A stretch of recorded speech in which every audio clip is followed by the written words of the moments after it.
हरे कृष्ण, जय माता दी। आप सभी का दिन शुभ और मंगलमय हो। आज से आप हमारे इस चैनल पर हर दिन नियम से चैत्र मास महात्म्य की कथाओं का श्रवण करेंगे। इससे पहले हमारे चैनल पर फाल्गुन मास के सभी अध्याय सुनने के लिए आप सभी का बहुत बहुत धन्यवाद। कथा प्रारंभ करने से पहले जानते हैं चैत्र मास के महत्व और चैत्र मास की शुरुआत के बारे में। साल 2025 में चैत्र का महीना कब से प्रारंभ होगा, कब समाप्त होगा और इस पवित्र महीने में किन किन देवी देवताओं की पूजा की जाती है, क्या क्या नियम होते हैं और कौन कौन से मुख्य व्रत और त्योहार इस पवित्र मास में पड़ते हैं। अगर आपको जानकारी अच्छी लगे तो हर दिन वीडियो को लाइक करके आप कमेंट बॉक्स में अपने सुझाव या अपनी प्रतिक्रिया भी जरूर दीजिएगा, क्योंकि मुझे आपके कमेंट्स का हमेशा इंतजार रहता है। पूर्णिमा तिथि जिस नक्षत्र में होती है उसी नक्षत्र के आधार पर उस महीने का नाम निर्धारित होता है, और क्योंकि चैत्र महीने की पूर्णिमा चित्रा नक्षत्र में आती है तो इसलिए इस पवित्र महीने का नाम चैत्र पड़ा। हिंदू कैलेंडर के अनुसार चैत्र का महीना हिंदू नववर्ष का पहला महीना होता है और इस महीने की शुरुआत चैत्र माह की कृष्ण पक्ष की प्रतिपदा तिथि से हो जाती है। हिंदू कैलेंडर के अनुसार इस बार चैत्र मास के कृष्ण पक्ष की प्रतिपदा तिथि 14 मार्च दिन शुक्रवार को दोपहर 12:24 से प्रारंभ होगी और प्रतिपदा तिथि समाप्त होगी 15 मार्च को शनिवार के दिन दोपहर 2:33 पर। चैत्र मास की समाप्ति 12 अप्रैल दिन शनिवार को चैत्र पूर्णिमा के दिन होगी। चैत्र पूर्णिमा को चैती पूनम आदि नामों से भी जाना जाता है। विक्रम संवत की चैत्र शुक्ल की पहली तिथि से न केवल नवरात्रि में दुर्गा व्रत पूजन का आरंभ होता है, बल्कि भगवान श्री राम जी का राज्याभिषेक, युधिष्ठिर महाराज जी का राज्याभिषेक और सिख परंपरा के द्वितीय गुरु अंगद देव जी का जन्म भी इस दिन हुआ मानते हैं। प्राचीन काल में दुनिया भर में मार्च को ही वर्ष का पहला महीना माना जाता था और आज भी बही खाते का नवीनीकरण और मंगल कार्य की शुरुआत मार्च के महीने में ही होती है। ज्योतिष विद्या में ग्रह, ऋतु, मास, तिथि और पक्ष आदि की गणना भी चैत्र प्रतिपदा से ही की जाती है। मार्च से ही सूर्य मास अनुसार मेष राशि की शुरुआत भी मानी गई है। पौराणिक मान्यताओं के अनुसार श्री ब्रह्मा जी ने चैत्र शुक्ल प्रतिपदा से ही सृष्टि की रचना भी आरंभ की थी और इसी दिन भगवान विष्णु ने दशावतार में से पहला मत्स्य अवतार लेकर मनु की नौका को सुरक्षित स्थान पर पहुंचाया था। फिर प्रलय काल समाप्त होने पर मनु से ही नई सृष्टि की शुरुआत हुई। चैत्र महीने में भगवान सूर्य, भगवान श्री राम और माँ दुर्गा के साथ साथ भगवान श्री कृष्ण और राधा रानी की पूजा का विधान है और इस महीने में अपनी सेहत का विशेष ध्यान रखने की आवश्यकता होती है। इस महीने में ध्यान रखें कि बहुत देर तक रखा हुआ या फिर बासी भोजन ना करें, क्योंकि बीमारियों का खतरा इस मौसम में बहुत बढ़ जाता है, इसलिए भूलकर भी बासी भोजन नहीं करना चाहिए। चैत्र शुक्ल तृतीया को उमा, शिव और अग्निदेव का पूजन करना चाहिए। शुक्ल तृतीया को मत्स्य जयंती मनानी चाहिए क्योंकि ये मनवादी तिथि है। चतुर्थी को गणेश जी का पूजन करना चाहिए। पंचमी को लक्ष्मी पूजन और नागों के पूजन के लिए श्रेष्ठ माना गया है। षष्ठी तिथि में भगवान कार्तिकेय जी की पूजा, सप्तमी तिथि को सूर्य देवता की पूजा, अष्टमी को माँ दुर्गा का पूजन और इस दिन ब्रह्मपुत्र नदी में स्नान करने का भी महत्व है। नवमी को भद्रकाली की पूजा करनी चाहिए। दशमी को धर्मराज जी की पूजा। शुक्ल एकादशी को कृष्ण भगवान का दोलोत्सव अर्थात श्री कृष्ण पत्नी रुक्मिणी जी का पूजन। द्वादशी को दमनकोत्सव मनाया जाता है। त्रयोदशी को कामदेव की पूजा। चतुर्दशी को नरसिंह दोलोत्सव, एकवीर, भैरव और भगवान शिव की पूजा। अंत में पूर्णिमा तिथि को मनवादी, हनुमान जयंती और वैशाख स्नान आरंभ किया जाता है और इस प्रकार चैत्र मास की पूर्णिमा तिथि को चैती पूनम के साथ ही चैत्र मास की समाप्ति हो जाती है। अब सुनिए चैत्र मास महात्म्य का आज का अध्याय। नैमिषारण्य तीर्थ में उपस्थित ऋषिगणों ने श्री सूत जी महाराज से कहा, हे सूत जी, आप तो परम बुद्धिमान हैं। आप भगवान व्यास जी के शिष्य हैं। आप बहुत वर्षों तक जीवित रहें। हे भगवान, अब आप हमें मन को प्रसन्न करने वाली पवित्र कथाएं सुनाने की कृपा कीजिए। भगवान विष्णु के अवतार की पावन कथा संपूर्ण पापों का संहार करने वाली और अत्यंत अद्भुत है। हम भक्ति पूर्वक इस कथा का श्रवण कर चुके हैं। भगवान शंकर का दिव्य चरित्र, भस्म और रुद्राक्ष धारण करने की महिमा तथा उसका इतिहास भी आपके मुखारविंद से हमने सुना। अब हमें वह कथा सुनने की इच्छा है जो परम पवित्र हो और जिसके प्रभाव से मनुष्य सुगमता पूर्वक मुक्ति और भुक्ति के सम्यक अधिकारी बन जाए। हे महाभाग, आपसे बढ़कर संदेह निवारण करने वाले अन्य किसी को हम नहीं देखते। आप हमें मुख्य मुख्य कथाएं कहने की कृपा कीजिए, जिससे कलयुगी मनुष्यों को भी सिद्धि मिल सके। तब श्री सूत जी महाराज कहने लगे, हे ऋषियों, तुम बड़े ही भाग्यशाली हो। जगत के कल्याण होने की इच्छा से तुमने यह बहुत उत्तम प्रश्न पूछा है। अतः संपूर्ण शास्त्रों का जो सार रूप है, वह प्रसंग विशद रूप से मैं तुम्हारे सामने उपस्थित रखता हूँ। ऋषियों ने कहा, हे महाभाग सूत जी, आप तो वक्ताओं में श्रेष्ठ हैं। वह कैसा पुराण है और उसके सुनने की कौन सी विधि है? कितने दिनों में ये कथा संपन्न होती है? इस कथा में किस देवता का पूजन होना चाहिए और कितने मनुष्य पहले इसे सुन चुके हैं और उनकी कौन कौन सी अभिलाषाएं पूर्ण हो चुकी हैं, वह सब हमें सुनाने की कृपा कीजिए। तब श्री सूत जी कहने लगे, व्यास जी ने वेदों को 4 भागों में बांटकर उन्हें अपने शिष्यों को पढ़ाया, किंतु जो संस्कारहीन नीच कुल में उत्पन्न वेद पढ़ने के अनाधिकारी मूर्खजन और स्त्रियां हैं, उन्हें धर्म का ज्ञान कैसे हो, ये चिंता उनके मन में जाग उठी। तब स्वयं मन में विचार करके उन्होंने उक्त प्राणियों के धर्म ज्ञानार्थ पुराण संहिता का संपादन किया। 18 पुराणों की रचना करके उन्होंने मुझे पढ़ाया, महाभारत की कथा भी सुनाई। उसी समय भुक्ति और मुक्ति देने वाला देवी भागवत नामक पुराण रचा। स्व उसके वक्ता बने और राजा जन्मेजय को श्रोता होने का सुअवसर प्राप्त हुआ। पूर्व समय की बात है, जन्मेजय के पिता राजा परीक्षित थे। उन्हें तक्षक नाग ने डस लिया था। उनकी दुर्गति निवारण के लिए जन्मेजय ने देवी भागवत सुना। वेद व्यास जी के मुखारविंद से 9 दिनों में इसकी श्रवण विधि संपन्न की। वे त्रिलोक जननी भगवती आद्यशक्ति का विधि पूर्वक पूजन करते थे। नरवाह यज्ञ समाप्त होने पर उसी क्षण महाराज परीक्षित को भगवती का परम धाम प्राप्त हो गया। दिव्य रूप धारण करके वे वहां पधार गए। पिता को परम धाम प्राप्त हो गया, ये देखकर राजा जन्मेजय को अपार हर्ष हुआ। उन्होंने मुनिवर व्यास जी की भली भांति पूजा की। जो मनुष्य भक्ति पूर्वक देवी भागवत की कथा सुनते हैं, सिद्धि सदा उनके सन्निकट खेलती रहती है। अतः उन्हें निरंतर इस पुराण का श्रवण करना चाहिए। सतयुग, त्रेता और द्वापर में अनेकों धर्म थे, किंतु कलयुग के लिए एक पुराण श्रवण ही धर्म रह गया है। इसके सिवा मनुष्यों का उद्धार करने वाला कोई दूसरा धर्म ही नहीं है। कलयुग के मनुष्य धर्म और आचार से हीन और अल्पायु होंगे। उनके कल्याण के लिए भगवान व्यास जी ने पुराण संज्ञक इस अमृत रस का निर्माण किया है। इस देवी भागवत के श्रवण में मास और दिवस का कोई खास नियम नहीं है। मनुष्य सदा ही इस पुराण को श्रवण कर सकते हैं। आश्विन, चैत्र, वैशाख और ज्येष्ठ के महीने में तथा 4 नवरात्रों में सुनने से, अर्थात 2 गुप्त और 2 प्रकट नवरात्रों में सुनने से यह पुराण विशेष फल देने वाला होता है।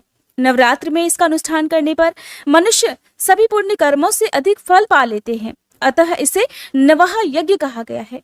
जो कलुषित विचार वाले, पापी, मूर्ख, मित्रद्रोही, वेद की निंदा करने वाले और हिंसा में संलग्न तथा नास्तिक हैं, उनका भी कलयुग में इस नवह यज्ञ से निस्तार हो जाता है, अर्थात उद्धार हो जाता है। महान तप, व्रत, तीर्थ, दान, नियम, हवन और यज्ञ करने पर मनुष्य को जो फल दुर्लभ रहता है, वह भी नवह यज्ञ से सुलभ हो जाता है। इसीलिए देवी भागवत सर्वोत्तम पुराण माना जाता है। ऋषियों ने श्री सूत जी से पूछा, हे महाबुद्धिमान सूत जी, महाभाग वसुदेव ने कैसे पुत्र प्राप्त किया? भगवान श्री कृष्ण ने परिभ्रमण करके प्रसेन को कहाँ खोजा और क्यों खोजा?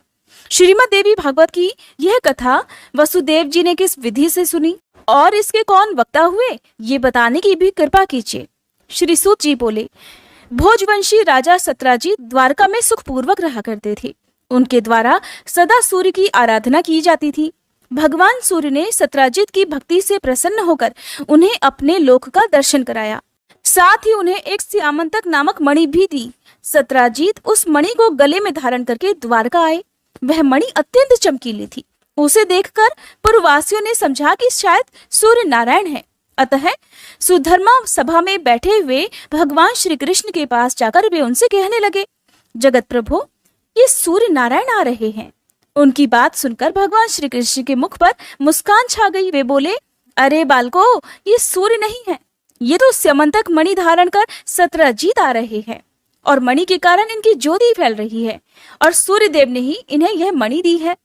फिर सत्राजीत ने ब्राह्मणों को बुलाकर उनसे स्वस्ति वाचन कराया, मणि की पूजा की और उस मणि को अपने भवन में स्थापित कर दिया। प्रतिदिन 8 भार स्वर्ण देने वाली वह मणि जहां रहती थी वहां महामारी, दुर्भिक्ष और अन्य उत्पाद संबंधी भय कभी ठहर नहीं सकते थे। सत्राजीत के एक भाई थे, उनका नाम था प्रसेन। एक बार वे उस मणि को गले में धारण कर घोड़े पर सवार हुए और शिकार करने के लिए वन को चल दिए।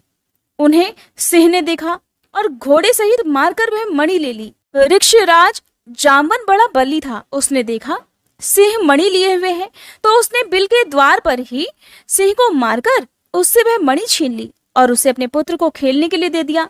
बालक भी उस चमकीली मणि को लेकर खेलने लगा। कुछ समय के बाद जब प्रसेन वापस नहीं लौटे तब सत्राजीत को महान दुख हुआ।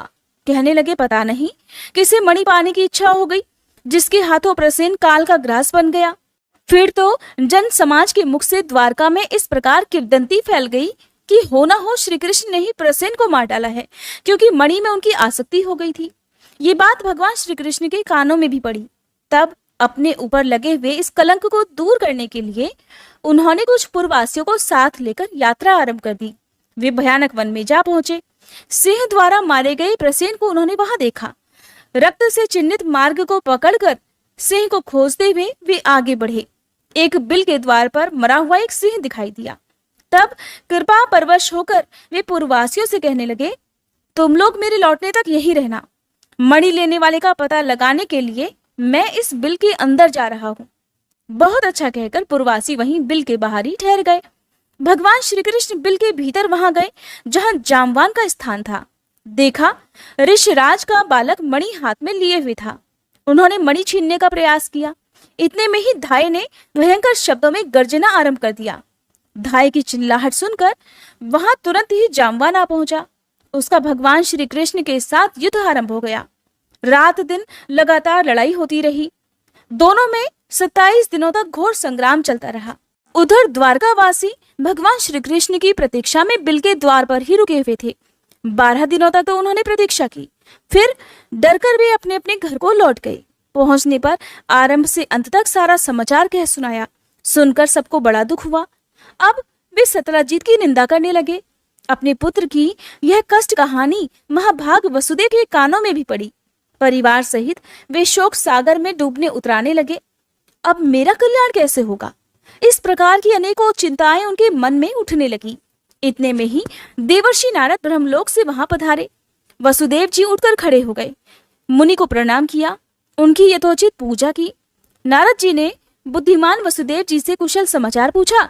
फिर कहा, नारायण नारायण। वसुदेव जी, आप इतने चिंतित क्यों हैं? इसका कारण बतलाइए। वसुदेव जी कहने लगे, मेरा प्रिय पुत्र श्री कृष्ण प्रसेन को खोजने के लिए पूर्ववासियों के साथ वन में गया हुआ था। मरे हुए प्रसेन पर उसकी दृष्टि पड़ी। बिल के द्वार पर देखा कि प्रसेन को मारने वाला सिंह भी मरा पड़ा है। तब पूर्ववासियों को द्वार पर ही ठहराकर वह स्वयं अंदर घुस गया। मुने, बहुत दिन बीत गए, अब तक मेरा वह प्राण प्रिय पुत्र वापस नहीं लौटा। इसी से मैं चिंतित हूँ। कोई ऐसा उपाय बताने की कृपा कीजिए जिससे मेरा पुत्र शीघ्र ही वापस आ जाए। तब नारद जी बोले, हे यदुश्रेष्ठ, तुम पुत्र प्राप्ति के लिए अंबिका देवी की आराधना करो। उनकी आराधना से ही तुम्हारा शीघ्र कल्याण होगा। वसुदेव जी ने पूछा, हे देवर्षि, वे अंबिका देवी कौन है? उनकी क्या महिमा है और कैसे उनका पूजन होता है? भगवान, ये सब बताने की कृपा कीजिए। नारद जी बोले, हे महाभाग वसुदेव, अंबिका देवी के संपूर्ण महात्म्य को विशद रूप से कौन कह सकता है? मैं संक्षेप से कुछ कहता हूँ, सुनो। भगवती अंबिका नित्य स्वरूपिणी है।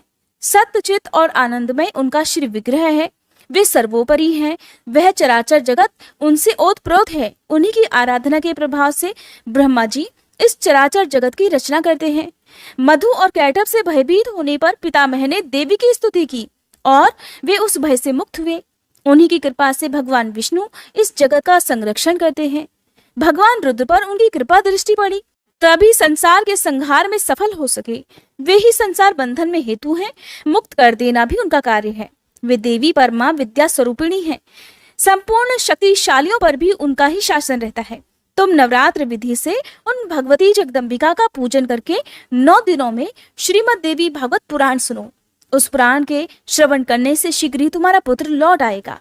इस पुराण के पढ़ने और सुनने वाले से भक्ति मुक्ति दूर नहीं रह सकती।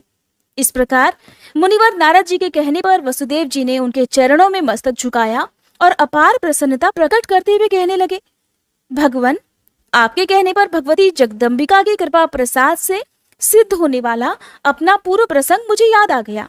उसे मैं कहता हूँ, सुनिए।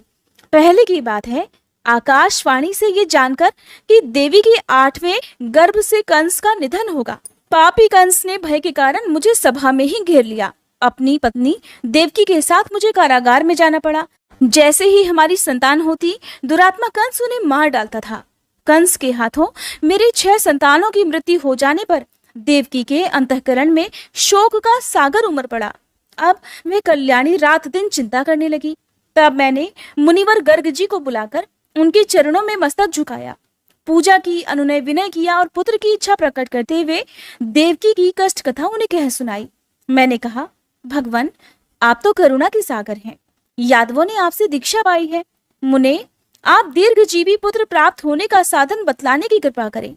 तब दयानिधि गर्ग जी प्रसन्न होकर मुझसे कहने लगे, हे महाभाग वसुदेव, दीर्घजीवी पुत्र प्राप्त होने का उपाय बताता हूँ, सुनो। भगवती दुर्गा भक्तों का दुख दूर करने वाली और कल्याण स्वरूपिणी है। तुम उन्हीं की आराधना करो। उनकी कृपा से तुम्हारा तुरंत कल्याण हो जाएगा, क्योंकि उनकी उपासना से अखिल जनों के समस्त मनोरथ भी पूर्ण हो जाते हैं। भगवती दुर्गा में भक्ति रखने वाले मनुष्यों को जगत में कुछ भी वस्तु दुर्लभ नहीं है। मुनि के ऐसा कहने पर हम पति पत्नी दोनों के हृदय में अपार हर्ष छा गया। मैंने अत्यंत भक्ति पूर्वक उनको प्रणाम किया और हाथ जोड़कर कहा, भगवान, आप तो परम दयालु हैं। अगर आपकी मुझ पर कृपा हो तो मथुरापुरी में रहकर ही आप मेरे लिए भगवती जगदम्बिका की आराधना आरंभ कर दीजिए। महामते, मैं कंस के यहाँ बंदी बना हुआ हूँ। इस समय मुझसे कुछ भी होने की संभावना नहीं दिखती, इसलिए आप ही इस दुख रूपी दुस्तर सागर से उद्धार करने की कृपा कीजिए। इस प्रकार मेरे कहने पर मुनिवर गर्ग प्रसन्न होकर बोले, वसुदेव, तुम मेरे अति प्रेम पात्र हो, इसलिए तुम्हारे कल्याण के लिए मैं अवश्य ही यह प्रयास करूंगा। फिर तो मेरे प्रेम पूर्वक प्रार्थना करने पर मुनिवर गर्ग जी भगवती जगदम्बिका की आराधना करने के लिए कुछ ब्राह्मणों को साथ लेकर विंध्य पर्वत पर चले गए। वहां पहुंचकर वे भक्तों के मनोरथ पूर्ण करने वाली जगन माता के जप और पाठ में संलग्न होकर उनकी आराधना करने लगे। अनुष्ठान समाप्त होने पर आकाशवाणी हुई कि मुने, मैं प्रसन्न हूँ, तुम्हारा कार्य अवश्य सिद्ध होगा। पृथ्वी का भार दूर करने के लिए मैंने श्री विष्णु को आदेश दिया है कि वे वसुदेव के यहाँ देवकी के गर्भ से अपना अंशावतार ग्रहण करेंगे। उनके प्रकट होते ही वसुदेव जी कंस के डर से उन्हें लेकर गोकुल में नंद जी के घर पहुंचा देंगे। साथ ही यशोदा जी की कन्या को ले जाकर अपने यहाँ आए हुए कंस को दे देंगे और फिर कंस उस कन्या को जमीन पर दे मारेगा। इतने में ही वह कन्या कंस के हाथ से छूट जाएगी। उसका अत्यंत मनोहर रूप हो जाएगा। मेरा ही अंश रूप विग्रह धारण करके वह विंध्य गिरी पर जाकर जगत के कल्याण में संलग्न हो जाएगी। इस प्रकार आकाशवाणी सुनकर मुनिवर गर्ग जी ने जगदम्बिका को प्रणाम किया। अत्यंत प्रसन्न होकर वे मथुरापुरी में आए। मैंने उनके मुख से देवी का वरदान सुना। सुनते ही हम पति पत्नी दोनों को ही बड़ी प्रसन्नता हुई। मेरे हृदय में तो आनंद का समुद्र उमड़ पड़ा। तभी से भगवती जगदम्बिका का उत्तम महात्म्य मैं जानता था। देवर्षि, आज भी आपके मुखारविंद से वही महात्म्य मैं सुन रहा हूँ। अतः हे प्रभु, आप ही मुझे श्रीमद देवी भागवत सुनाने की कृपा कीजिए।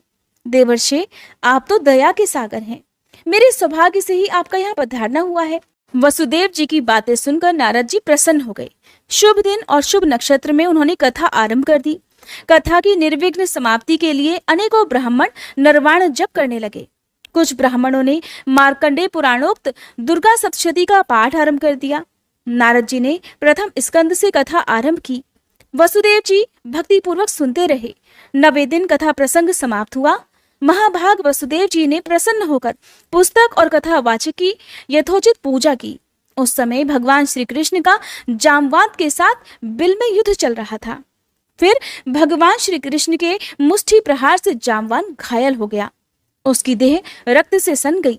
फिर जब चेत हुआ तब उसने भगवान श्री कृष्ण के चरणों में मस्तक झुकाया और अपार श्रद्धा प्रकट करता हुआ वह उनसे अपराध क्षमा कराने लगा। उसने कहा, भगवान, मैं आपको जान गया। आप ही राघवेंद्र भगवान श्री राम हैं। आपके क्रोध से समुद्र क्षुब्ध हो उठा था, लंका चौपट हो गई थी और सपरिवार रावण काल का ग्रास बन गया। भगवान, वे ही आप अब श्री कृष्ण रूप से यहाँ पधारे हैं। मेरे अपराध को क्षमा कीजिए प्रभु, मैं तो हर तरह से आपका सेवक हूँ, उचित आज्ञा देने की कृपा करें। जामवान की बात सुनकर जगत प्रभु भगवान श्री कृष्ण ने कहा, हे ऋक्षराज, हम इस मणि को लेने के लिए ही यहाँ बिल में आए हैं। फिर तो ऋक्षराज जामवान ने प्रीतिपूर्वक भगवान श्री कृष्ण की पूजा की, अपनी कन्या जामवंती का उनके साथ विवाह करा दिया और मणि भी सौंप दी। तब श्री कृष्ण ने जामवंती को पत्नी रूप में स्वीकार करके मणि गले में धारण कर ली और जामवान से विदा लेकर वे द्वारका के लिए प्रस्थान कर गए। उसी दिन देवी भागवत की कथा समाप्त हुई। उदार बुद्धि वसुदेव जी ने ब्राह्मणों को भोजन कराकर उन्हें दक्षिणा से प्रसन्न किया। ब्राह्मण आशीर्वाद दे ही रहे थे कि उसी समय भगवान श्री कृष्ण मणि धारण किए हुए पत्नी के साथ वहां आ पहुंचे। पत्नी सहित श्री कृष्ण चंद्र को वहां पधारे देखकर वसुदेव प्रभृति जितने भी लोग थे, उन सब के नेत्र आनंद के कारण छलछला उठे। उन सभी के हृदय में मानो हर्ष की बाढ़ सी आ गई हो। सभी प्रसन्न हो गए। फिर देवर्षि नारद भगवान श्री कृष्ण के आगमन से हर्षित होकर श्री कृष्ण और वसुदेव जी की आज्ञा लेकर ब्रह्मलोक को चल दिए। भगवान श्री हरि का जो यह चरित्र है, उसके प्रभाव से अपयश शांत हो जाता है। शुद्ध चित्त होकर निर्मल भक्ति के साथ जो इसे पढ़ता है अथवा सुनता है, वह पूर्ण सुखी हो जाता है। जगत में उसकी कोई भी इच्छा अधूरी नहीं रह जाती और अंत में वह भव बंधन से मुक्त हो जाता है। श्री सूत जी कहते हैं, हे मुनिवरों, अब दूसरा इतिहास भी सुनो, जिसमें इस देवी भागवत का महात्म्य कहा गया है। एक समय की बात है, मुनिवर अगस्त्य जी, जिनकी पत्नी लोपामुद्रा है, स्वामी कार्तिकेय जी के पास गए और वंदना करके उनसे अनेक कथाएं पूछी। कार्तिकेय ने तीर्थ, व्रत और दान के महात्म्य से संबंध रखने वाली बहुत सी कथाएं उन्हें सुनाई। वे काशी, मणिकर्णिका, गंगा आदि तीर्थों का महात्म्य विशद रूप से वर्णन कर गए। इन कथाओं को सुनकर मुनिवर अगस्त्य जी को बड़ी प्रसन्नता हुई। जगत के कल्याण के लिए परम तेजस्वी कार्तिकेय जी से उन्होंने फिर पूछा। अगस्त्य जी बोले, तारकासुर का संहार करने वाले हे भगवान, आप सर्वशक्ति संपन्न हैं। अब देवी भागवत का महात्म्य और उसके सुनने की विधि भी बताने की कृपा कीजिए, जिसमें त्रिलोक जननी नित्य स्वरूपा भगवती दुर्गा के चरित्रों का गुणगान किया गया है। उस देवी भागवत नामक पुराण से बढ़कर दूसरा कोई पुराण नहीं है। स्वामी कार्तिकेय ने कहा, हे ब्राह्मण, श्रीमद् देवी भागवत के महात्म्य को विस्तार पूर्वक भला कौन कह सकता है। फिर भी मैं संक्षेप से कहता हूँ, सुनो। जो नित्य स्वरूपा है, सच्चित आनंदमय जिनका श्री विग्रह है तथा भुक्ति मुक्ति देना जिनका स्वभाव ही है, वे भगवती जगदम्बिका देवी भागवत में स्वयं विराजमान रहती हैं। इसलिए हे मुने, इसे देवी की वांगमयी मूर्ति कहते हैं। इसके पढ़ने और सुनने से जगत के कोई भी पदार्थ दुर्लभ नहीं रह जाते। सुना है विवस्वान मनु के पुत्र श्राद्ध देव थे, उन्हें कोई संतान नहीं थी। वशिष्ठ जी की सम्मति से उन्होंने पुत्र प्राप्ति के लिए यज्ञ किया। विवस्वान मनु की पत्नी का नाम श्रद्धा था। श्रद्धा ने होता से प्रार्थना की कि हे ब्राह्मण, आप ऐसा उपाय कीजिए कि मेरे गर्भ से कन्या उत्पन्न हो। तब होता अर्थात ब्राह्मण देवता ने कहा, मन ही मन कन्या उत्पन्न हो, ऐसा संकल्प करके वे हवन करने लगे। इसके विपरीत भावना के फल स्वरूप इला नाम की कन्या उन्हें उत्पन्न हुई। राजा विवस्वान उस कन्या को देखकर उदास हो गए। तब उन्होंने गुरुदेव से पूछा कि यहाँ आपका संकल्प उल्टा फल देने वाला कैसे हो गया। राजा की बात सुनकर मुनिवर वशिष्ठ ध्यानस्थ हो गए। फिर उन्हें मालूम हुआ कि होता इस व्यतिक्रम के कारण है। तब इला को पुरुष बनाने के लिए मुनि ने भगवान श्री हरि की शरण ली। मुनि के तप और भगवान के अनुग्रह से वह इला सबके देखते ही देखते पुरुष रूप में परिणत हो गई। उस समय गुरुदेव ने संस्कार करके इला का नाम सुद्युम्न रखा। वे मनुपुत्र सुद्युम्न ऐसे प्रकांड विद्वान हुए मानो विद्या के ही अथाह सागर हों। कुछ समय के बाद जब सुद्युम्न युवा हुए, तब वे घोड़े पर चढ़कर शिकार खेलने के लिए जंगल में चले गए। किसी समय की बात है, देवाधिदेव भगवान शंकर अपनी प्राणप्रिया पार्वती जी के साथ प्रसन्नता पूर्वक विहार कर रहे थे। उसी समय उनके दर्शनों की अभिलाषा से मुनिगण वहां पधारे। मुनियों को देखकर पार्वती जी लज्जित हो गई। संयमशील मुनियों ने देखा भगवान शंकर और पार्वती जी हास विलास कर रहे हैं, तब वे तुरंत लौटकर बैकुंठ लोक को चले गए। फिर भी अपनी प्रेयसी पत्नी पार्वती जी को प्रसन्न रखने की इच्छा से भगवान शंकर ने यह श्राप दे दिया कि आज से जो भी पुरुष इस वन में प्रवेश करेगा उसकी आकृति स्त्री बन जाएगी। उसी समय से पुरुष उस स्थान पर नहीं जाते। सुद्युम्न वहां पर अनजाने में सहसा ही चले गए और जाते ही उनकी आकृति अर्थात उनका शरीर स्त्री का हो गया। उनके साथ के सभी लोग भी स्त्री बन गए। जो घोड़ा था वह भी घोड़ी के रूप में बदल गया। ये देखकर उस सुंदरी स्त्री को बड़ा आश्चर्य हुआ। अब वह वन में इधर उधर घूमने लगी। एक समय की बात है, वह स्त्री बुद्ध के आश्रम के सन्निकट पहुंच गई। उसे देखकर बुद्ध के मन में विकार उत्पन्न हो गया। उसे पाने की इच्छा जाग उठी और वह स्त्री भी सोमनंदन बुद्ध को पति बनाने की इच्छा प्रकट करने लगी। तब वह स्त्री बुद्ध के साथ हास विलास करती हुई उन्हीं के आश्रम में रहने लगी। कुछ समय बीतने पर बुद्ध ने उस स्त्री के गर्भ से पुरुरवा को उत्पन्न किया।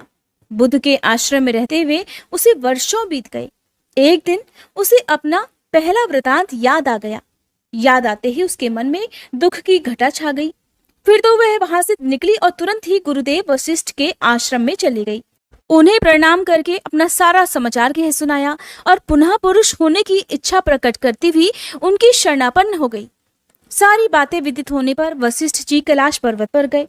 उन्होंने भगवान शंकर की भली भांति पूजा की और उत्तम भक्ति के साथ वे उनकी आराधना में लग गए। वशिष्ठ जी ने कहा, हे भगवान, आप कल्याण स्वरूप मंगलकर्ता और जटा धारण करने वाले हैं। पार्वती जी आपकी अर्धांगिनी है। चंद्रमा आपके ललाट की शोभा बढ़ाते रहते हैं। आपके प्रति मेरा बारंबार नमस्कार है। सुख प्रदान करने वाले कैलाशवासी भगवान शंकर, आपको नमस्कार है। आप भक्तों को भुक्ति और मुक्ति देने वाले भगवान नीलकंठ हैं, जो कल्याणमय विग्रह हैं। शरणागतों का भय दूर करना ही जिनका स्वभाव बन गया है।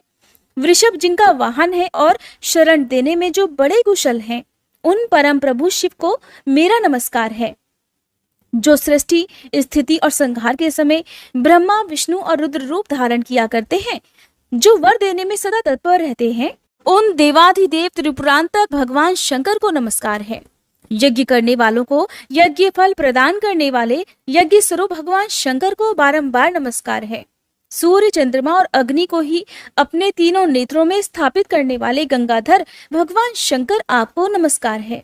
इस प्रकार वशिष्ठ जी के स्तुति करने पर भगवान शंकर प्रकट हो गए। वे नंदी पर सवार थे। जगत जननी पार्वती जी साथ में ही विराजमान थी। शंकर जी का दिव्य विग्रह करोड़ों सूर्यों के समान जगमगा रहा था। रजतगिरी के सदृश उनकी स्वच्छ कांति थी। 3 नेत्र थे। ललाट पर चंद्रमा सुशोभित था और वे अत्यंत प्रसन्न होकर शरण में आए हुए मुनिवर वशिष्ठ जी से कहने लगे, विप्रवर, तुम्हारे मन में जो इच्छा हो वर मांग लो। भगवान के ऐसा कहने पर वशिष्ठ जी ने उनके चरणों में शीश झुकाया और इला के पुरुष हो जाने की प्रार्थना की। तब प्रसन्न होकर भगवान शंकर ने मुनिवर से कहा, ये 1 महीने पुरुष रहेगा और 1 महीने स्त्री। इस प्रकार भगवान शंकर से वर प्राप्त करने पर वशिष्ठ जी ने जगत जननी भगवती पार्वती को प्रणाम किया। वे देवी वर देने में सदा उत्सुक रहती हैं। करोड़ों चंद्रमा के समान उनकी सुंदर कांति है। उनका मुखमंडल मुस्कान से भरा रहता है। इला सदा के लिए पुरुष बन जाए, इस कामना से मुनि भक्ति पूर्वक देवी पार्वती की पूजा करके उनकी स्तुति करने लगे। इस प्रकार कि भक्तों पर कृपा करने वाली हे देवेश्वरी, आपकी जय हो। अखिल देवताओं से सुपूजित होने वाली हे देवी, आपकी सदा ही जय हो। अनंत गुणों की आश्रय भूता देवी, आपकी जय हो। शरणागतों पर अनुग्रह करने वाली देवेश्वरी, आपको बारंबार नमस्कार है। दुख दूर करने वाली और दुष्ट दैत्यों की संहारणी हे भगवती दुर्गे, आपकी जय हो। भक्ति से प्रसन्न होकर दर्शन देने वाली जगदम्बिके, आपको प्रणाम है। हे महामाये, आपके चरण कमल संसार रूपी समुद्र को पार करने के लिए नौका हैं। धर्म अर्थ काम और मोक्ष प्रदान करने वाली देवेश्वरी, आप प्रसन्न हो जाइए। देवी, कौन है जो आपकी स्तुति कर सके? मैं तो बस केवल आपको प्रणाम कर रहा हूँ। भगवती दुर्गा साक्षात नारायणी है। वशिष्ठ जी के भक्ति पूर्वक इस प्रकार स्तुति करने पर वे तुरंत ही प्रसन्न हो गई। फिर शरणागतों का दुख दूर करने वाली उन महादेवी ने मुनि से कहा, तुम सुद्युम्न के घर जाकर भक्तिभाव से मेरी आराधना करो। हे द्विजवर, तुम प्रसन्नता पूर्वक 9 दिनों में सुद्युम्न को श्रीमद देवी भागवत सुनाओ। वह पुराण मुझे बहुत प्रिय है। उसके सुनते ही वह उसी क्षण पुरुष हो जाएगा। इस प्रकार कहकर भगवान शंकर और देवी पार्वती अंतर्ध्यान हो गए। अब मुनिवर वशिष्ठ जी उस दिशा को प्रणाम करके अपने आश्रम में चले आए। उन्होंने सुद्युम्न को बुलाया और देवी की आराधना करने की सारी बात कह सुनाई। आश्विन मास के शुक्ल पक्ष में नवरात्र विधि का पालन करते हुए मुनि ने भगवती जगदम्बिका की पूजा की और राजा सुद्युम्न को श्रीमद् देवी भागवत पुराण सुनाना आरंभ कर दिया। राजा भी वह अमृतमयी कथा भक्तिभाव से सुनने में संलग्न हो गए। कथा समाप्त होने पर उन्होंने गुरुदेव को प्रणाम करके उनकी पूजा की और फिर वे इस प्रकार सदा के लिए ही पुरुष हो गए। तब मुनिवर वशिष्ठ ने सुद्युम्न को राज्य पर अभिषिक्त किया। अभिषेक करने के साथ ही सुद्युम्न प्रजाजन को प्रसन्न करते हुए भूमंडल पर राज्य करने लगे।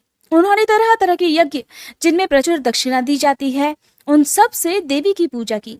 फिर पुत्रों को राज्य सौंपकर स्वयं भगवती के परम धाम को चले गए। विप्रो, मैंने विशद रूप से यह इतिहास कह सुनाया। जो मनुष्य परम अमृत रूप इस प्रसंग को पढ़ता है, प्रेम से सुनता अथवा दूसरों को सुनाता है, संसार में देवी भगवती की कृपा से उसके सभी मनोरथ पूर्ण हो जाते हैं और अंत में वह भगवती के परम धाम को चला जाता है। जय माता दी। आज का अध्याय पूर्ण हुआ। आशा करती हूँ आपने इस कथा को अंत तक सुना होगा और अगले दिन की कथा भी आप हमारे चैनल पर जरूर सुनिएगा।